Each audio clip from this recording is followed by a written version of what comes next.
While obvious to some and unthinkable to others, it's time we face facts and answer the question: is Elden Ring over?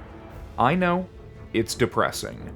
Those of us begging for long-term improvements to multiplayer and endgame soared our hopes high on the DLC, and were met with definitive devastation. There are no words for just how bad it feels to know that, no matter what was possible, none of it has happened. We haven't gotten the 6-player limit, we haven't gotten more arenas, we haven't gotten anything to help make multiplayer more engaging. The DLC hype is gone, and at this point, I don't think anyone is holding their breath for a patch with any real substance. By all accounts, we're cooked. But that's okay. Elden Ring was never trying to be anything other than what it is: an open-world adventure where you set your own pace and get as strong as you like, with single-player as the first, last, and only serious consideration. As much as multiplayer can enrich that experience, it's never been less central to the design. If playing with others was important, seamless co-op wouldn't need to exist. If PvP mattered, you'd have incentives to do it.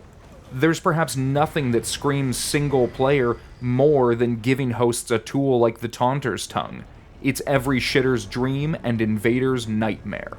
Sure, they could fix it if they wanted.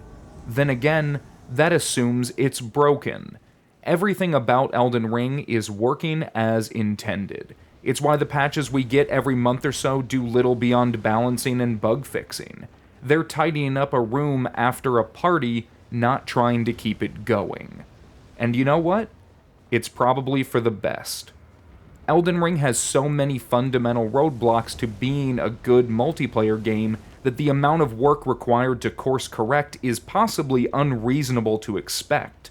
Fixing the Taunter's Tongue could do wonders for the game's potential and quality of life, but that alone wouldn't be enough. We hoped big for Covenants in the DLC, but it was not to be. That sort of design can't and shouldn't be piggybacked onto something else.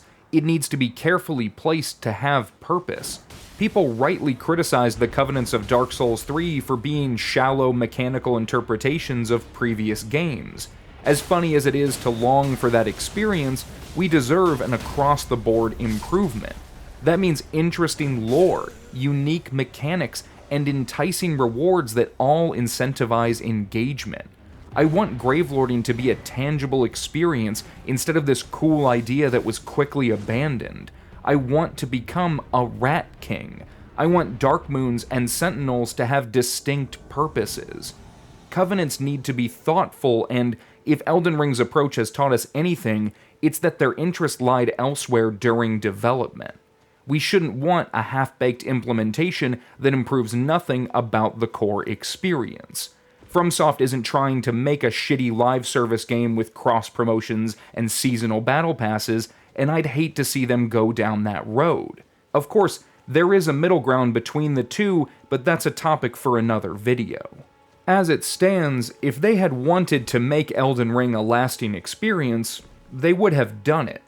Instead, they prioritized a first playthrough, only playthrough mentality, and I can't say I blame them. When you go open world and want to have exploration at the forefront, expecting people to get anything out of a second experience can become an insurmountable challenge. Dark Souls was praised for letting people miss so much of its world. What do you mean there's a secret lake at the bottom of a hollow tree beneath Blighttown? What do you mean you can go back to the asylum? What painting? It was lauded for an interconnected design that orientated people in a world in which they were perpetually lost. But you know what ruins things like that? A map. The second you show players a total landmass, blacking it out can't really retain the surprise. That giant blacked out area must be some way to get there. I better ride around the perimeter until I find a way in or give up out of frustration. What about that empty spot over yonder? Bet there's a mini-dungeon and some items to collect. When you define the edges of the world, everything within becomes finite. But if you're a game developer and want to branch out, maybe try something a little different, that's all part of the process.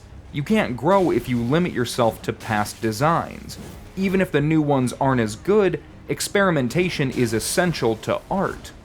I've said it many times before that Elden Ring should have been more different than it ended up. Its similarities to earlier games without the nuance that made them work is its greatest weakness.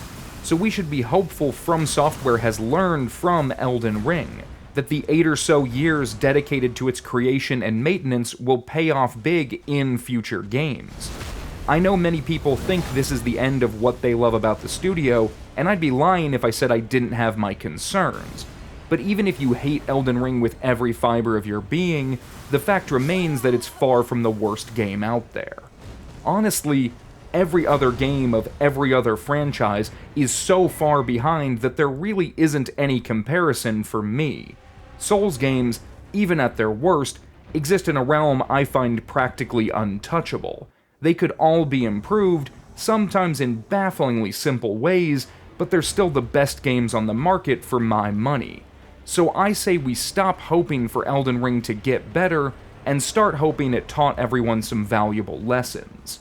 Not that I wouldn't take a surprise everything patch that specifically caters to all my wildest dreams. By all means, if they want to drop a Colosseum-style update out of nowhere, I will be first in line.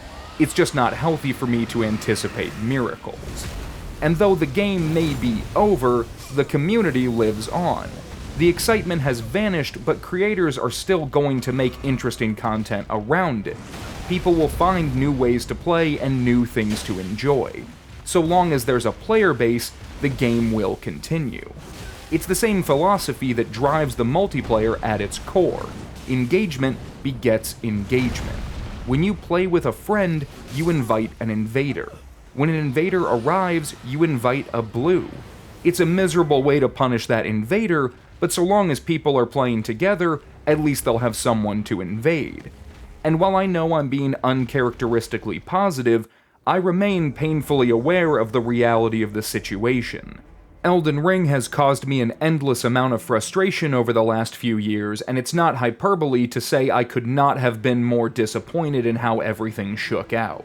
Still, I've enjoyed my time and, when I'm in the mood, continue to do so. I'd be lying if I said I was having a great time all the time. Activity seems to have taken a nosedive, and I don't see it rallying. Seamless co-op still needs work, and it's tough to say if it's truly the superior experience. Non-specific creators have mostly moved on, and general interest appears to be reaching an all-time low. But there is no replacement for a true Souls game. As much as I wish that weren't true, we have nowhere else to go. Elden Ring is, with the occasional Dark Souls or Bloodborne tangent, our PvP game for the foreseeable future.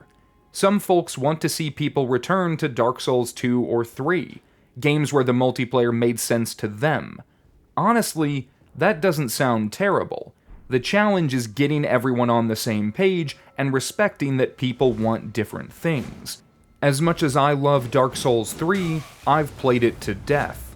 I could go back, and I almost certainly will do so at some point, but it can be difficult to feel revitalized while retreading old ground. I was never any good at Dark Souls 2 PvP, so I'd love to give that a serious try, while knowing soul memory is a hell of an obstacle. Bloodborne is always a treat. It's not exactly as diverse as other Souls games, but when you get into the rhythm, it's something special. Even Demon's Souls and Dark Souls can have their moments, as jarring as I find some of their mechanics. The series has never been perfect, but it's always been entertaining. So let's embrace the end and find ways to enjoy these games until another entry graces us with its presence. Miyazaki willing, there won't be another 6-year gap.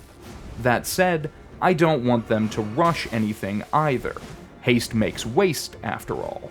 Then again, I'm bored, and I'd love a good dungeon crawl with some focused PvP. Kingsfield and Shadow Tower had some great ideas that, given some modernization, could make for a truly unparalleled experience. And if you're thinking the series is done with multiplayer and Fromsoft has sold out to the casual single-player market, well, I can't say I blame you. Elden Ring made fools of us all for believing a bigger game meant bigger multiplayer. But I want to chalk that up to the design aspirations for Elden Ring rather than a matter of taste. As much as I believe Fromsoft doesn't engage with the multiplayer in the same ways as the community, I trust they see its value. As skeptical as I can be of their motivations and willingness to communicate, I respect their work. Elden Ring made sacrifices where possible to try something new.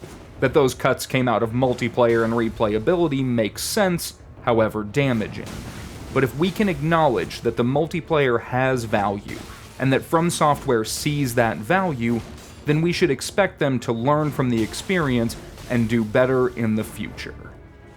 Let me know how you're keeping yourself engaged and what other games, if any, you've gravitated toward in the comments down below.